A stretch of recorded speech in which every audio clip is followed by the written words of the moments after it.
بسم اللہ الرحمن الرحیم۔ لاکھوں کروڑوں درود و سلام محمد مصطفیٰ صلی اللہ علیہ وسلم اور آل محمد پر۔ میں ہوں عمر دراز گوندل۔ جناب میچ پڑ گیا ہے، اور میچ نہیں پڑ گیا، آپ سمجھے کہ فیصلہ آ گیا ہے۔ اور فیصلہ کہاں سے آیا ہے؟ فیصلہ وہاں سے آیا ہے جو اس ملک کے اندر اثر رکھتے ہیں۔ جناب اگر پاکستان کی عوام کہیں ہمیں الیکشن چاہیے تو الیکشن نہیں ملے گا۔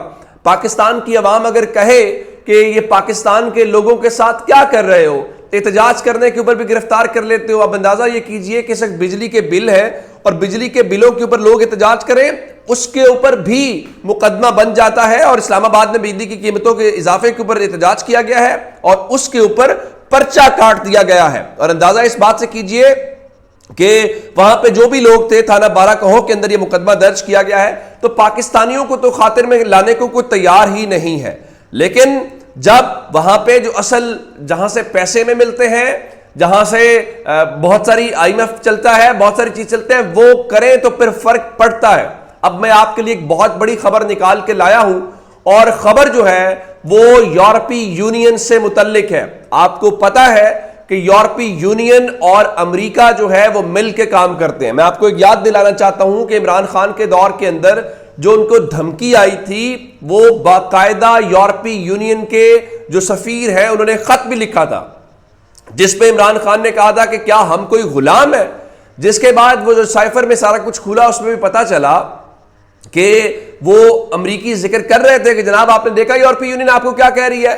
آج کی خبر یہ ہے کہ جو یورپی یونین ہے انہوں نے باقاعدہ طور پہ آگاہ کر دیا ہے، آگاہ کیا ہے۔ انہوں نے انوار الحق کاکڑ کو، جس کو 76 یا 75 سال کے تجربے کے بعد نگینے کو وہ لے کے آئے ہیں، اور اس کے بعد امریکہ کے خود سفیر نے انوار الحق کاکڑ کو مل کے جو کہا ہے وہ سارے کا سارا کھیل کھل گیا۔ ایک بات الیکشن سے متعلق ہے، دوسری بات تحریک انصاف اور عمران خان سے متعلق ہے۔ میں آپ کو آگاہ کرنا چاہتا ہوں۔ پہلی بات یہ ہے، آج کی اس وقت رائٹ نو ایکسپریس نیوز کی ذرا کامران یوسف صاحب کی جو سٹوری ہے وہ کیا لکھتے ہیں؟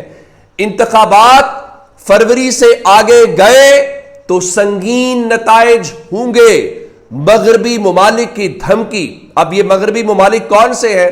اس میں یورپی یونین اور امریکہ شامل ہے۔ انہوں نے یہ کہا ہے کہ پاکستان کو باقاعدہ آگاہ کیا گیا ہے کہ اگر پارلیمانی انتخابات میں مقررہ وقت سے زائد تاخیر ہوئی تو ملک کے لیے سنگین نتائج برآمد ہوں گے، جس میں ممکنہ طور پہ تعلقات کی کمی بھی شامل ہے۔ وہ کہہ رہے ہیں کہ اگر آپ نے الیکشنز کو تاخیر کیا، ڈیلے کیا، تو جناب عالی پھر سمجھ لیجئے کہ آپ کے ہمارے تعلقات کے اندر کمی آئے گی۔ کمی سے کیا مراد ہوتا ہے؟ مثال کے طور کے اوپر آپ سفیر کو بھی واپس بلا لیں یا اس لیول سے نیچے لے جائیں، تو یہ بھی ایک بہت بڑا امپیکٹ ہوتا ہے۔ اب بتایا یہ گیا ہے کہ جناب امریکہ اور یورپی یونین انتخابات کے حوالے سے پاکستان میں ہونے والی پیش رفت کے اوپر گہری نظر رکھے ہوئے ہیں۔ اور یہ نہیں ہے، اس کے علاوہ انہوں نے یہ جو ساری باتیں یہاں پہ کی جا رہی ہیں کہ اب وہ یورپی یونین اور باقی سفیر کہہ رہے ہیں کہ چلیے یہ جو آپ نے ابھی ٹیکنیکل معاملات کھولے ہیں، مردم شماری حلقہ بندیوں، اس کی سمجھ آتی ہے کہ چلے چند مہینوں کا تو آپ کر رہے ہیں کہ جی 90 روز میں نہیں ہوتے۔ حالانکہ 90 روز کے اوپر بھی اب مسلم لیگ نون کو چھوڑ کے تمام پولیٹیکل پارٹیز 90 روز کے الیکشن کی بات کر رہی ہیں۔ اب وہ کہہ رہے ہیں کہ انتخابات چند ماہ کی تاخیر تو برداشت کی جا سکتی ہے، اگر انتخابات اگلے سال فروری سے آگے گئے یا تاخیر ہوئی تو ملک کے لیے سنگین نتائج ہوں گے۔ انہوں نے کامران یوسف نے لکھا، ایک سفارتی ذریعے نے بتایا، سچ کہوں تو اگر انتخابات فروری سے آگے تاخیر کا شکار ہوئے تو ہمارے لیے پاکستان کے ساتھ دو طرفہ تعلقات کی یہی سطح برقرار رکھنا انتہائی مشکل ہو جائے گا۔ اب یہ تو ہو گئی الیکشن سے متعلق۔ دوسری بات ہے جناب کہ جو اس وقت سیاسی جماعتوں کے اوپر کریک ڈاؤن ہے، اور سیاسی جماعتوں میں اوپر کریک ڈاؤن کس کے اوپر ہو رہا ہے؟ پاکستان تحریک انصاف کے اوپر ہو رہا ہے، عمران خان کے اوپر ہو رہا ہے۔ تو ان کے مطابق اس کے اوپر انہوں نے بتایا کہ یہ وہ چیز ہے جس کے اوپر ہماری گہری نظر ہے۔ اور اس کے علاوہ امریکی ایلچی نے، جو ان کے سفیر ہیں، انہوں نے چیف الیکشن کمشنر سے ملاقات کے بعد نگران وزیر اعظم انوار الحق کاکڑ سے ملاقات کی اور یہی پیغام پہنچایا ہے، اور انہوں نے کہا ہے کہ جناب نہ صرف انتخابات ہوں بلکہ تمام سیاسی جماعتوں کو برابری کا میدان فراہم کیا جائے.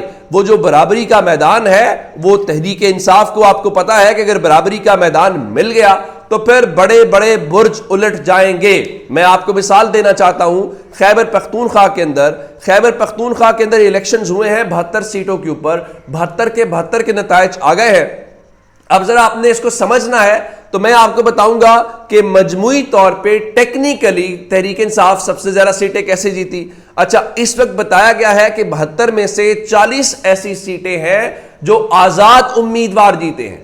اب آزاد امیدوار کون ہے؟ آپ کو یاد ہوگا حویلیاں اور متھرا میں الیکشن ہوئے تو حویلیاں میں آزاد امیدوار تھا. اب اس کا مطلب یہ ہے وہ آزاد امیدوار کہہ رہا تھا عمران خط لکھ کے کہ میں یہ سیٹ عمران خان کو تحفے میں دوں گا.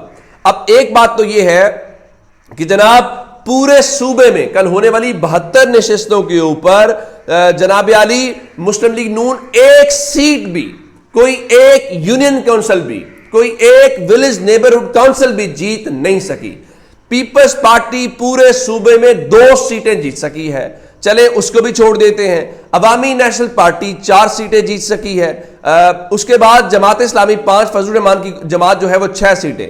اب اس کا مطلب یہ ہے کہ عمران خان کی جو جماعت ہے اس نے گراؤنڈ کے اوپر 14 سیٹیں جیتی. ان کے مقابلے میں کوئی ایک جماعت بھی 14 کے مقابلے میں آدھی سیٹیں 7 بھی نہیں جیت سکی. پہلی بات تو یہ ہے. دوسری بات یہ ہے کہ وہ جو آزاد امیدوار 40 جیتے ہیں اس میں سے 36 لوگ وہ ہیں جو تحریک انصاف سے منسلک ہے یا تحریک انصاف کا رجحان ہے. اب آپ نے اس بات کو سمجھنا کیا ہے؟ اس بات کو سمجھنا ہے کہ اس وقت لوگوں کو الیکشن لڑنے سے روکا جا رہا ہے. ان کو تحریک انصاف کی جانب سے الیکشن نہیں لڑنے دیا جا رہا, ان سے ٹکٹس واپس لیے جا رہے ہیں. ان کو کہا جا رہا ہے اگر اس تمام تر صورتحال کے باوجود جہاں پہ تحریک انصاف کا جھنڈا لے کے نکلنا جرم ہو, جہاں پہ سرخ اور سبز غباریں فضا میں چھوڑنا جرم ہو, جس طرح پنڈی پولیس نے لوگوں کو گرفتار کیا, تو پھر اگر تحریک انصاف کے لوگ اس خوف کے باوجود سب سے زیادہ سیٹیں تحریک انصاف کو, بے شک وہ 14 ہی کیوں نہیں ہیں, وہ جتوا دیتے ہیں, تو پھر مان لیجئے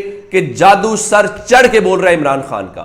مسلم یہ آج پورا میڈیا چلا رہا ہے جناب وہ آزاد امیدواروں نے میدان مار لیا, پی ٹی آئی دوسرے نمبر پہ. نہیں, آپ بتائیں پورے صوبے میں مسلم لیگ نون ایک سیٹ بھی نہیں جیت سکی. بتائیں پورے صوبے میں پیپلز پارٹی 2 سیٹیں جیتی ہے. یہ ہے کہانی.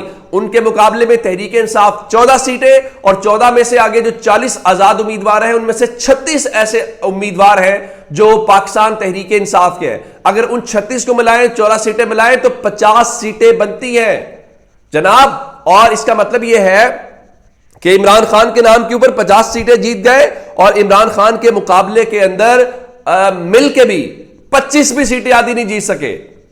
22 سیٹیں ہیں مقابلے میں باقی. تو آپ اس سے اندازہ لگائیے گراؤنڈ کے اوپر ہے کیا. باقی ساری کل کہانیاں ہیں, یہ ریالٹی ہے. اور میں نے آپ کو رات جب رجحان آ رہا تھا تو میں نے آپ کو بتا دیا تھا کہ مہر عمران خان کے نام کی چل رہی ہے. صبح سویرے ڈالر انٹر بینک کے اندر جناب علی 75 پیسے مہنگا ہونے کے بعد 301 روپے 75 پیسے کے اوپر پہنچ گیا ہے.